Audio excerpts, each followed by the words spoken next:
देखा होगा। अगर हम और बात करें कि और क्या प्रशासनिक संबंध हो सकते हैं, तो जैसा कि आप सब व्यवहार में देखते भी होंगे व्यावहारिक रूप में कि आईएएस, आईपीएस यानी कि इंडियन एडमिनिस्ट्रेटिव सर्विस और इंडियन पुलिस सर्विस, जो कि परीक्षा कराती है आपकी agency UPSC, union public service commission. IAS और आईपीएस जो अधिकारी होते हैं आप जानते होंगे, वो आपके Uttar Pradesh union public service commission संघ लोक सेवा आयोग से इनकी नियुक्ति होती है। और मोस्टली इन पर जो पूर्ण अधिकार होता है वो केंद्र सरकार का होता है। यानी कि आप इस तरीके से जानें कि आईएएस और आईपीएस जो होते हैं वो केंद्र सरकार के पूर्णतः नियंत्रण में होते हैं। लेकिन आप शायद इस बात को भी जानते होंगे कि वो राज्य के उच्च पदों पर बैठे होते हैं, राज्य में उच्च पदों पर बैठे होते हैं, जैसा कि आप सब जानते होंगे जिलाधिकारी, डीएम। तो कहीं ना कहीं पर ये जो राज्य और केंद्र के बीच जो ये संबंध है, ये भी आपका प्रशासनिक संबंध के अंतर्गत आता है। दोस्तों इस प्रकार कह सकते हैं कि अखिल भारतीय सेवाएं, चूँकि ये अखिल भारतीय सेवाओं के अंतर्गत आते हैं आईएएस आईपीएस, तो अखिल भारतीय सेवाएं जो हैं ये केंद्र और राज्य के बीच संबंध के अंतर्गत ही आती हैं। और इतना आपको नोट में याद रखना है, भारत में अखिल भारतीय सेवाओं के सृजन करने का अधिकार राज्यसभा को है, जो कि उसकी एक विशेष पावर है। और यह संविधान के अनुच्छेद 312 से राज्यसभा को दिया गया है। राज्यसभा सदन में उपस्थित और मतदान करने वाले सदस्यों के 2/3 बहुमत से यदि ऐसा प्रस्ताव पारित कर देती है तो नई अखिल भारतीय सेवाओं का सृजन किया जाता है। यानी कि आप इस तरीके से समझें कि अखिल भारतीय सेवाओं के अंतर्गत जिनकी नियुक्ति होती है आईएएस आईपीएस, वो केंद्र और राज्य के बीच प्रशासनिक संबंध के अंतर्गत कार्य करते हैं। इन पर पूर्ण अधिकार केंद्र का होता है, दोस्तों याद रखना है, भले ही ये राज्य के उच्च पदों पर बैठे होते हैं।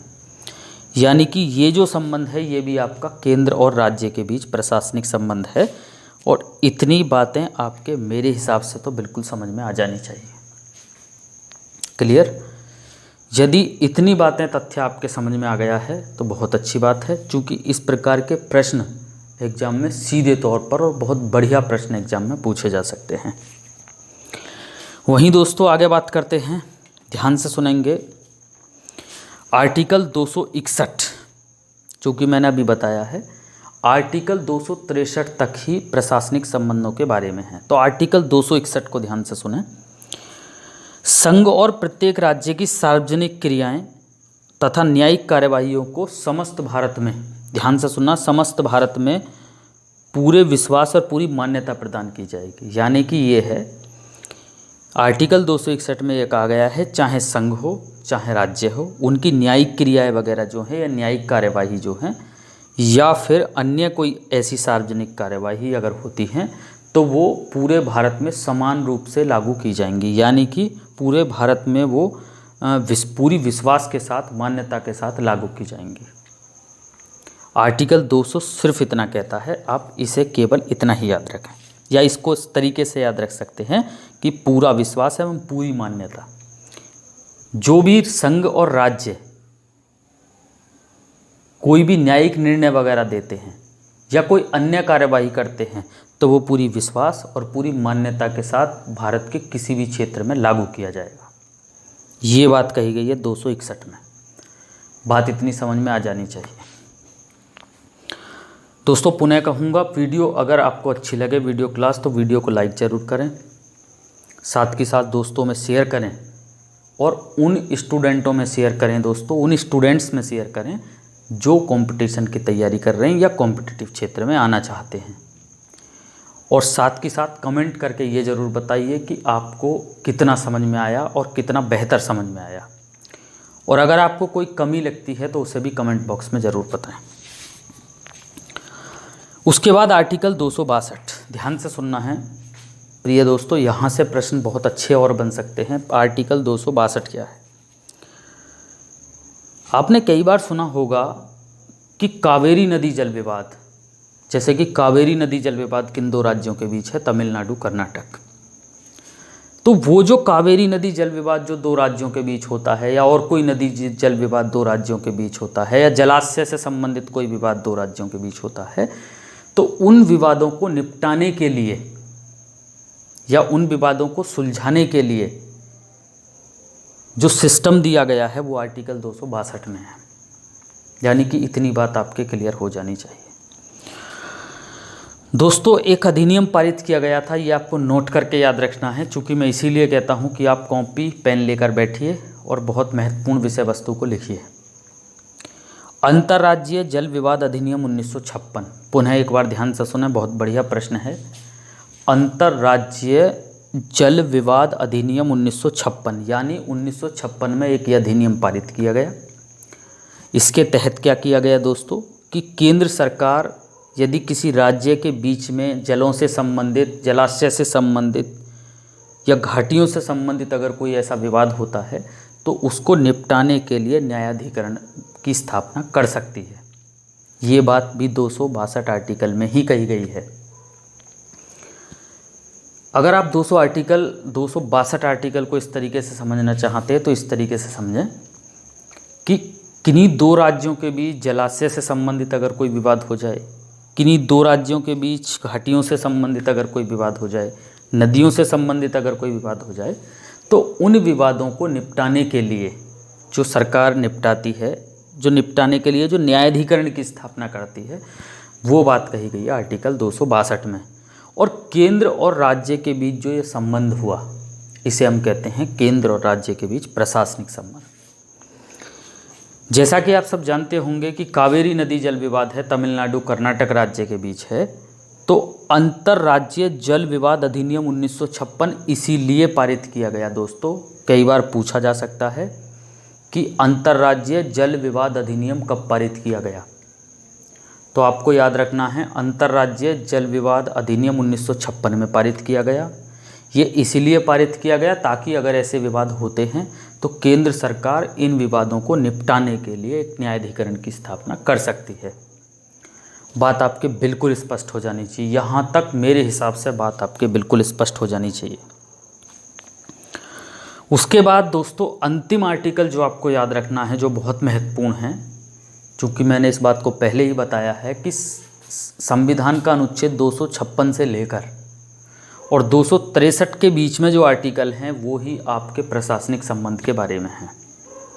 263 में क्या है दोस्तों? इंटर स्टेट काउंसिल, यानी कि अंतर्राज्य परिषद। सबसे पहले तो आप इतना याद रखें कि संविधान के अनुच्छेद 263 में अंतर्राज्य परिषद है या उसके गठन का प्रावधान है।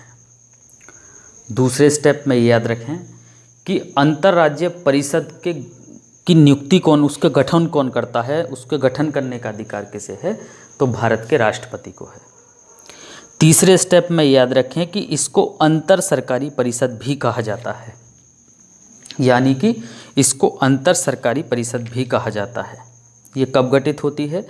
जब केंद्र सरकार को ऐसा लगता है कि कोई ऐसा मुद्दा है जो सार्वजनिक हित का है या उससे हित होता हो, तो उसके संबंध में वो ऐसी अंतर्राज्य परिषद की स्थापना कर सकती है, गठन कर सकती है।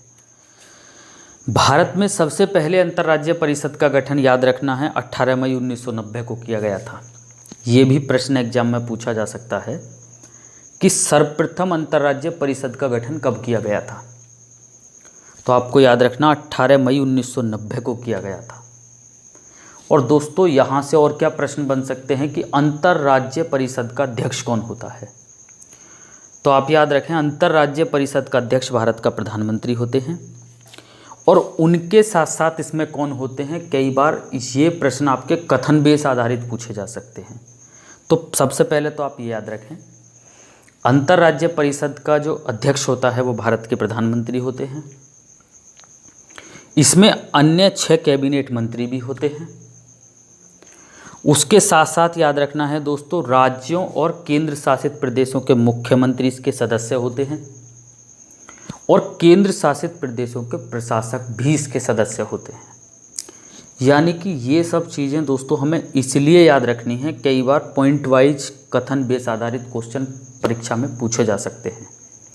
अब आपके बिल्कुल स्पष्ट हो जाना चाहिए कि अंतर्राज्य परिषद में कौन कौन होता है।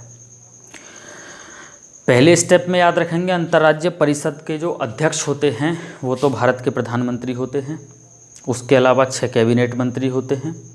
उसके अलावा राज्य और केंद्र शासित प्रदेशों के मुख्यमंत्री इसके सदस्य होते हैं और केंद्र शासित प्रदेशों के प्रशासक यानी कि लेफ्टिनेंट गवर्नर जिन्हें बोल दिया जाता है वो भी इसके सदस्य होते हैं।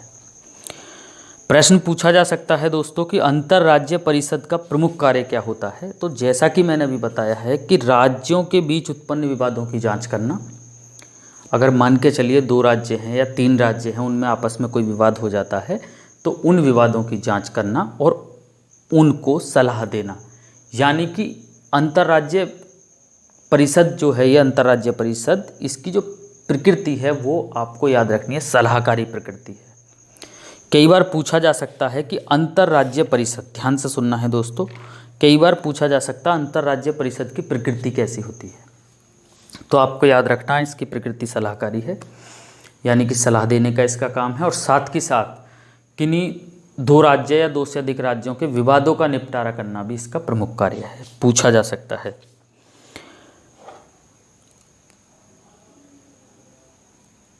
इस बात को भी याद रखें, जैसा कि मैंने अभी बताया कि अंतर्राज्य परिषद का जो अध्यक्ष होता है वो प्रधानमंत्री होता है और प्रधानमंत्री ही अंतर्राज्य परिषदों की बैठकों की अध्यक्षता करता है। अब आपके दिमाग में एक बात आ रही होगी कि यदि प्रधानमंत्री अनुपस्थित है तो अंतर्राज्य परिषद की बैठक की अध्यक्षता कौन करेगा। तो दोस्तों बस इतना याद रखें कि अगर प्रधानमंत्री अनुपस्थित हैं तो अंतर्राज्य परिषद की जो बैठक की अध्यक्षता करेंगे वो करेंगे कोई भी कैबिनेट स्तर के मंत्री। कैबिनेट मंत्री जो उसमें चुने गए हैं 6 मनोनीत जो हुए हैं 6, उन 6 मंत्रियों में से जिनको प्रधानमंत्री कहता है वो अंतर्राज्य परिषद की अध्यक्षता करेंगे। यानी कि ये बात आपके बिल्कुल स्पष्ट हो जानी चाहिए दोस्तों कि जो अंतर्राज्य परिषद है, पहले तो आप ये समझें, भारतीय संविधान का आर्टिकल 263 उसके बारे में प्रावधान करता है। इसका गठन भारत का राष्ट्रपति करता है। सबसे पहले जो गठन हुआ था इसका 1990 में हुआ था, याद रखना है। और जिस समय प्रधानमंत्री थे आपके वीपी सिंह, विश्वनाथ प्रताप सिंह, पूछा जा सकता है। प्रधानमंत्री इसका पदेन अध्यक्ष होता है अंतर्राज्य परिषद का, साथ के साथ 6 कैबिनेट मंत्री इसके अन्य सदस्य भी होते हैं और साथ के साथ राज्य और केंद्र शासित प्रदेशों के मुख्यमंत्री भी इसके सदस्य होते हैं और उसके साथ साथ केंद्र शासित प्रदेशों के उपराज्यपाल भी इसके सदस्य होते हैं। और अगर प्रधानमंत्री अनुपस्थित है तो अंतर्राज्य परिषद की बैठकों की अध्यक्षता कोई भी मंत्री, कैबिनेट स्तर का मंत्री करता है जो वहाँ पर होते हैं। इतनी बात आपके लगभग समझ में आ जानी चाहिए। आशा करता हूँ कि पूरा कॉन्सेप्ट आपको अच्छा लगा होगा। वीडियो को लाइक ज़रूर करें दोस्तों और वीडियो को शेयर अवश्य करें ताकि उन स्टूडेंट पे भी कंटेंट पहुँच सके जिनको ज़रूरत है कॉम्पिटिटिव एग्ज़ाम में जो तैयारी कर रहे हैं। और ऐसा कंटेंट जो आपको फ्री में यूट्यूब चैनल पर दिया जा रहा है, कोई पेड क्लास नहीं है, बिल्कुल स्पष्ट क्लियर एकदम फ्री क्लासें हैं और एकदम सटीक क्लासें आपको यहाँ पर इस चैनल के माध्यम से प्रोवाइड कराई जा रही हैं। दोस्तों जो लोग चैनल पर नए हैं चैनल को सब्सक्राइब अवश्य करें ताकि आने वाली वीडियो क्लास आपको मिल सके। साथ के साथ मैं उनको बता देता हूँ इस चैनल पर काफ़ी वीडियो पहले डाल दी गई हैं और एक क्रमबद्ध तरीके से डाल दी गई हैं, उन्हें आप ज़रूर देखें। मैं निश्चित तौर पर कह सकता हूँ वीडियो में ऐसे ऐसे तथ्य आपको बताए गए हैं, इतनी स्पष्ट भाषा में बताए गए हैं कि जो आपको पेड क्लासों में भी देखने को नहीं मिलते। बहुत बहुत धन्यवाद।